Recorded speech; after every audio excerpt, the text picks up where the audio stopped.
Hello friends, welcome to all of you in my study channel Amazing Study of Science.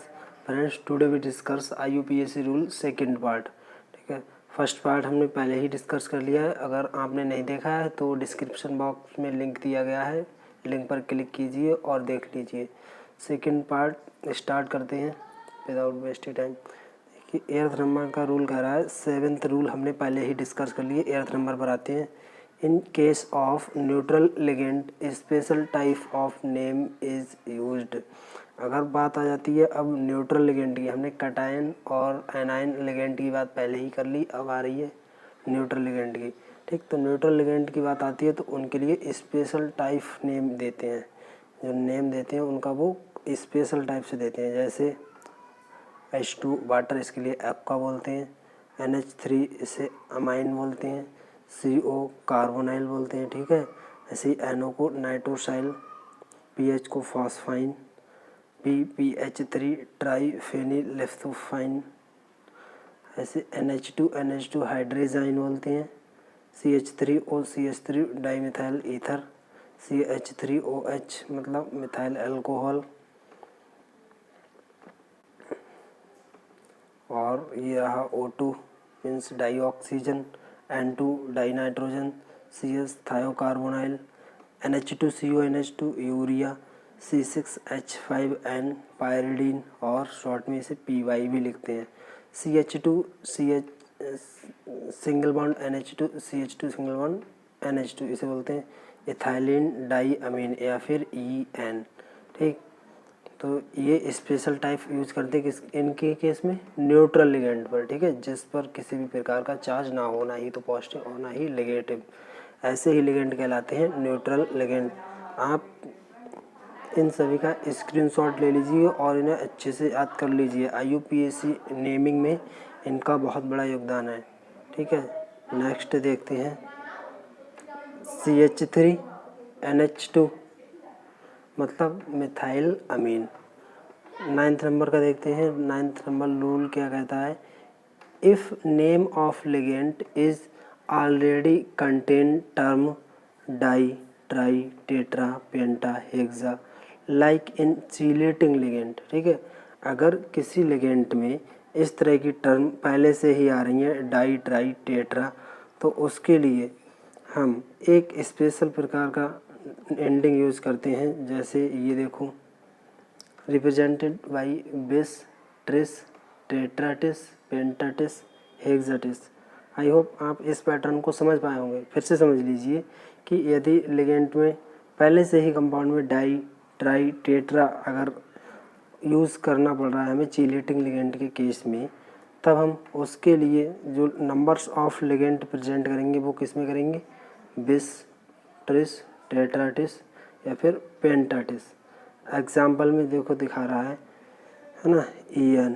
तो ये कौन सा है? इथाइलिन डाईअमीन है ना लिगेंड का नाम. अभी आपने न्यूट्रल लिगेंड में देखा और कितने हैं? 2 है. ये 2 है ना, तो इसके लिए ही हमने यूज किया है बिस इथाइलिन डाईअमीन.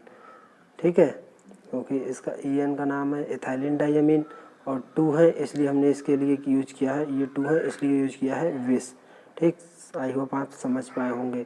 ऐसे डाईपायरिडाइल का होल स्क्वायर है ना, तो इसके लिए जो हमने यूज़ किया है वो भी बिस यूज किया है. किसके लिए? इसके लिए क्योंकि ये चीलेटिंग लिगेंड है और इसमें पहले से ही टर्म आ रही है डाईपायरिडाइल. ठीक, आई होप कि आप ये समझ पाए होंगे. माइंड में कॉन्सेप्ट बिठा लेंगे कि जब भी इस प्रकार चीलेटिंग लिगेंड आ जाता है तो उसके साथ में नंबर्स ऑफ लिगेंड मतलब नंबर्स ऑफ लिगेंड ये रहे लिखते हैं वो किस कंडीशन में? बिस tris टेट्राटिस पेंटाटिस हेक्साटिस.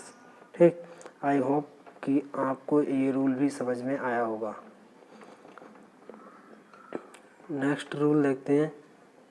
Weeding ligand represented by, यहाँ पर ये मिस्टेक हो गई, ब्रिजिंग लिखा है. ठीक है, BRIDGING. Bridging ligand is represented by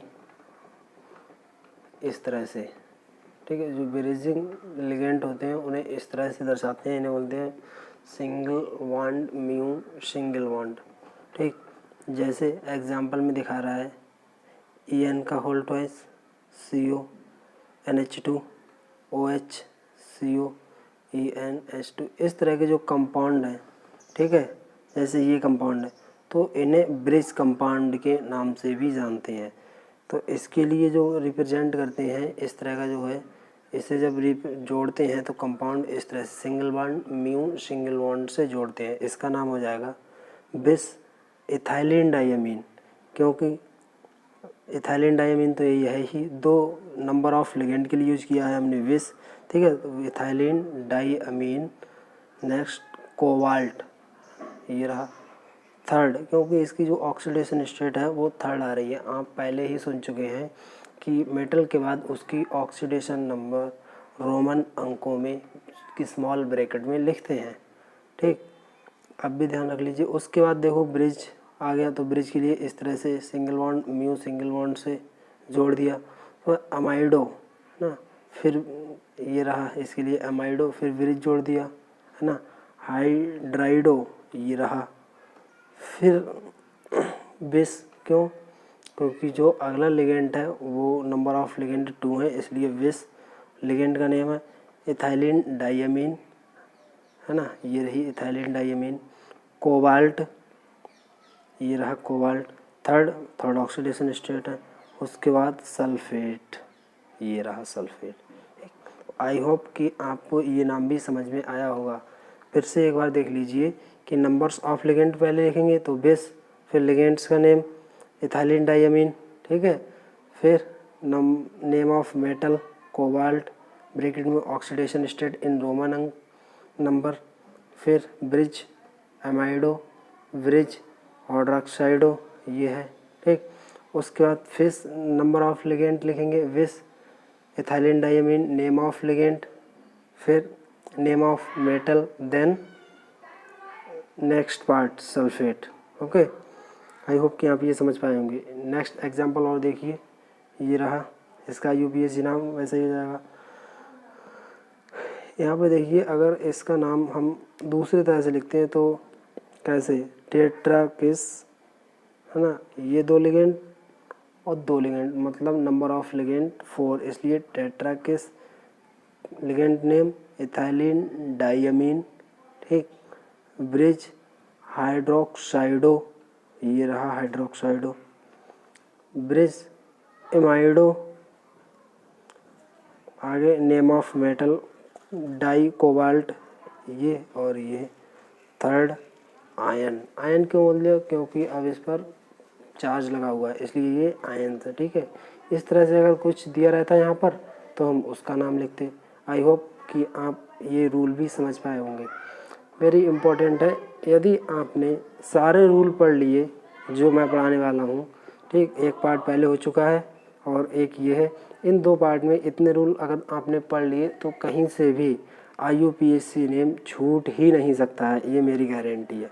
100% पूरा यहाँ पर कवर होगा आपके लिए कोऑर्डिनेशन कंपाउंड का IUPAC नाम, ठीक है। रूल नंबर 11 देखते हैं। इन एसिड और acidic complex name of metal is ended by एक। यदि कोई एसिड या फिर एसिडिक कॉम्प्लेक्स आ जाता है, मतलब अम्ल या अम्लीय कॉम्प्लेक्स आ जाता है, तो मेटल के नाम के अंत में IC मतलब एक लगा देते हैं। एग्जाम्पल में जैसे H4PTCN का होल 6, ये एक कैसा है, एसिडिक कॉम्प्लेक्स है, इसलिए इसका नाम हो जाएगा हेक्सासाइनो। हेक्सा क्यों बोला, क्योंकि नंबर ऑफ लिगेंड फर्स्ट लिखते हैं, ठीक, फिर नेम ऑफ लिगेंड साइनो, फिर नेम ऑफ मेटल प्लेटिनिक। क्यों, क्योंकि एक इसलिए लगाया क्योंकि ये एक कैसा कंपाउंड है, एसिडिक कंपाउंड है। फिर oxidation state in Roman number, ठीक, सेकंड एसिड, ठीक है, इस तरह से लिखते हैं। जैसे एग्जाम प्लेटिनिक, बहुत सारे एग्जाम्पल आप ले सकते हैं। आगे नेक्स्ट वीडियो में मीन्स पार्ट 3 में देखेंगे बहुत सारे एग्जाम्पल, ठीक है। नेक्स्ट बात आ रही है कि in ionic complex name of metal is ended by ate. अगर कोई आयोनिक कॉम्प्लेक्स है उसमें मेटल के नाम को हम एट लगाते हैं अंत में, ATE, ठीक है। ये बात माइंड में बिठा लेंगे अपने कॉन्सेप्ट। जैसे फेरेट, अर्जेंटेट, है ना, प्लेटिनेट, कोवालेट, क्रोमेट, इन सभी मेटलों के अंत में 8 8 8 8 8 ही यूज किया गया है। EIGHT 8 नहीं, 8 वाला 8 नहीं, यहाँ पर ATE वाला 8, ठीक है। आई होप आप वार में नंबर का भी रूल समझ पाए होंगे। अब नेक्स्ट देखते हैं 13वें नंबर का, 13 नंबर का rule. Number no specific ending is use in positive और न्यूट्रल कॉम्प्लेक्स, मतलब पॉजिटिव या फिर कोई न्यूट्रल कॉम्प्लेक्स में मेटल के अंत में कोई भी स्पेसिफिक एंडिंग नहीं यूज करते हैं, ठीक है। जैसा होता है वैसा ही लिख दें, जैसे आयरन, आयरन ही लिख दिया। कंडीशन क्या रहेगी, पॉजिटिव हो या फिर न्यूट्रल कॉम्प्लेक्स हो, ठीक। Platinum, silver, copper, cobalt, chromium, nickel, silver, mercury, ठीक है। जो कुछ भी आए, मतलब अगर पॉजिटिव और न्यूट्रल रह रहा है वो लिगेंड कॉम्प्लेक्स, तो उसमें किसी भी प्रकार की एंडिंग यूज नहीं करते हैं, एज इट इज़ वैसा ही नाम लिखते हैं। आई होप आप समझ पाए होंगे। देखते हैं नेक्स्ट रूल। ये रूल कह रहा है 14th नंबर का, crystallisation is represented by Arabic number. Crystallisation है वो एरोबिक नंबर लाइक एज 1 2 3 डेड्रेस, मतलब सो ऑन, और भी हो सकता है 4 5 6, इस तरह से कुछ भी हो सकता है, ठीक है।